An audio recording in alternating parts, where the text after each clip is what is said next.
Hey everyone, Cordis here. So we're discussing the Aeneid, Book 2, line 608 to 620.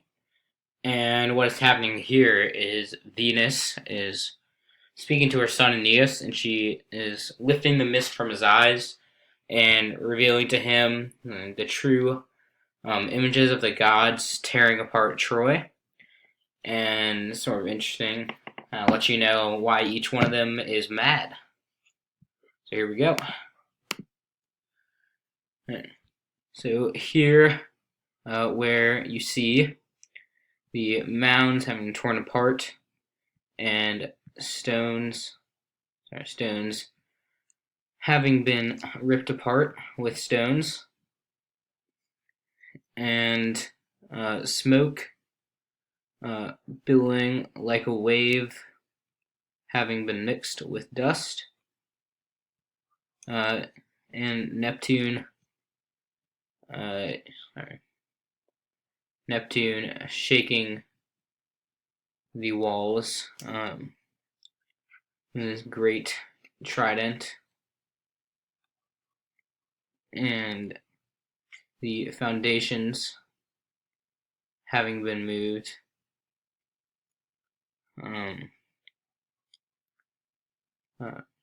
Sorry, I'm gonna restart there. It's yeah, and Neptune shaking the walls and the foundations having been moved by his great trident. And he destroys the whole city from sort of seat or like base. And so Saxa, ablet of separation with Awolsa, and then with the having been mixed with dust and ablet absolute with mixture and pulvere. And then Neptune, the reason he was unhappy with Troy and was taking part in this destruction was that when he built the walls in the founding of Troy, he was not repaid fully. So now he's tearing the same walls up with his trident in revenge. So there, the most fierce Juno first takes the Skynian gates, and raging, she calls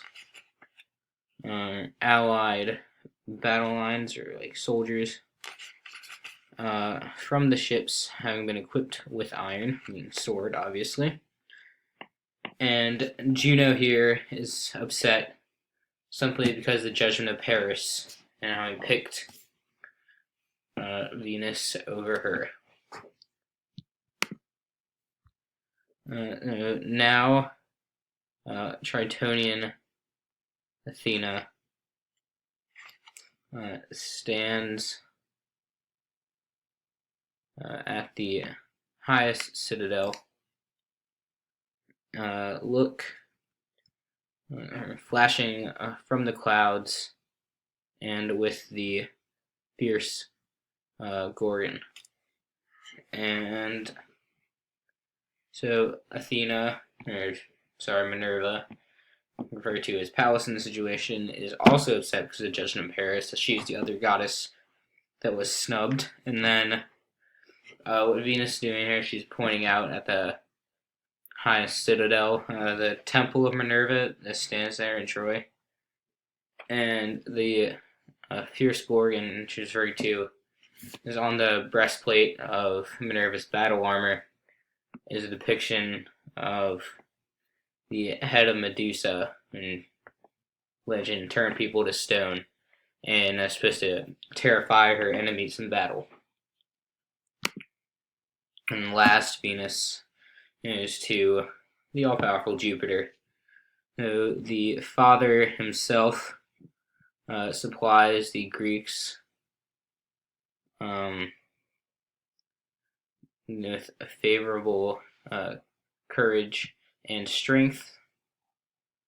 He himself excites the gods against the Trojan arms, or sort of like soldiers more accurately. snatch away your final flight, son, and set to work.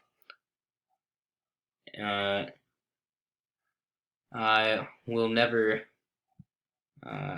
be away, and I will place you safely on the threshold of your father. Alright, so a few things going on here. First, in the beginning, the repetition of ipse at the beginning, and after a comma, sort of a anaphora. And so Jupiter had actually not taken a side up to this point. He had sort of supported his favorite warriors on both sides of the fight. So the way she depicts Jupiter clearly taking the side of the Greeks just compounds the reality that Troy is going to be destroyed and the war is over. And then Nate here, you remember the same way she started the speech, saying like Nate, yes, our goddess born, and now she is speaking to her son, addressing him the same way.